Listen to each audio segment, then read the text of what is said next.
बताया था, जो बनाया इन्होंने इसके बारे में। बालासोर में अंतरिक्ष परीक्षण का काम पूरा होने में अभी कम से कम 1 साल की देरी थी। हमने पृथ्वी के प्रक्षेपण के लिए श्रीहरिकोटा अंतरिक्ष केंद्र में विशेष सुविधाएं स्थापित की। इनमें से एक लॉन्च पैड, ब्लॉक हाउस, नियंत्रण उपकरण तथा चलित दूरनीति केंद्र शामिल थे।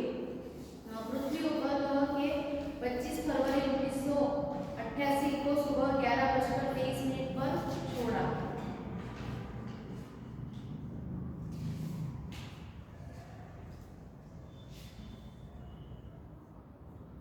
यह देश के रॉकेट विज्ञान के इतिहास में एक युगांतकारी घटना थी। निर्देशित मिसाइलों के क्षेत्र में एक आत्मनिर्भर देश के रूप में पृथ्वी के उद्भव ने संसार के सभी विकसित देशों को विचलित कर दिया। सामर्थ्यशील नागरिक, अंतरिक्ष उद्योग और व्यवहार्य मिसाइल आधारित सुरक्षा प्रणालियों ने भारत को चुनिंदा राष्ट्रों के समूह में पहुंचा दिया था। लेकिन ये क्या एक पृथ्वी की पर्याप्त होगा या 4-5 मिसाइल प्रणालियों के स्वदेशी विकास हमें प्राप्त रूप से ताकतवर बना पाएगा? उसी समय अग्नि को एक टेक्नोलॉजी प्रदर्शन परियोजना के रूप में विकसित किया जा रहा था।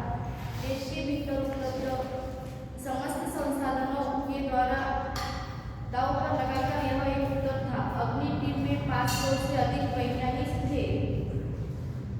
भाविका इधर लक्ष्य दो, मैं आपको प्रश्न पूछूंगी इसके बाद। और इन विशाल प्रक्षेपणों में अनेक संगठनों का नेतृत्व बनाया। अग्नि का प्रक्षेपण 20 अप्रैल 1989 को निर्धारित किया गया। यह एक अभूतपूर्व अभ्यास होने जा रहा था। अंतरिक्ष प्रक्षेपण यान के विपरीत मिसाइल प्रक्षेपण में व्यापक स्तर पर सुरक्षा संबंधी खतरे शामिल। प्रक्षेपण की पूर्व तैयारी की सारी गतिविधियां तय कार्यक्रम के अनुसार पूरी हुई थी। जिस समय हम T-14 सेकंड पर थे, कंप्यूटर ने संकेत दिया कि उपकरणों में से कई एक से काम नहीं कर रहा है। इसे तुरंत सुधार लिया गया। इस बीच निचली रेंज केंद्र ने होल्ड के लिए कहा। अगले कुछ सेकंडों में जगह जगह होल्ड की जरूरत पड़ गई। हमें प्रक्षेपण स्थगित करना पड़ा।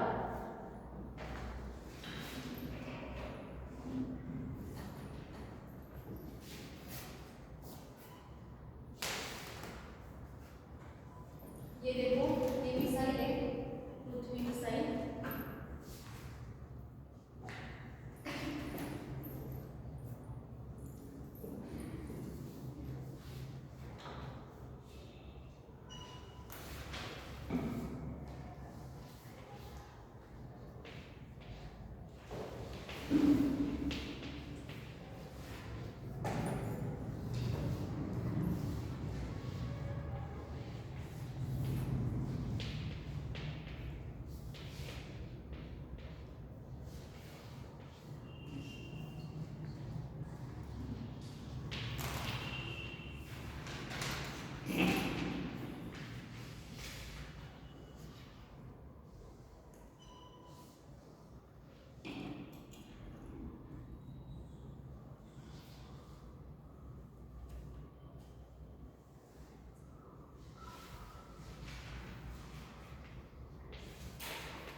टेलीविजन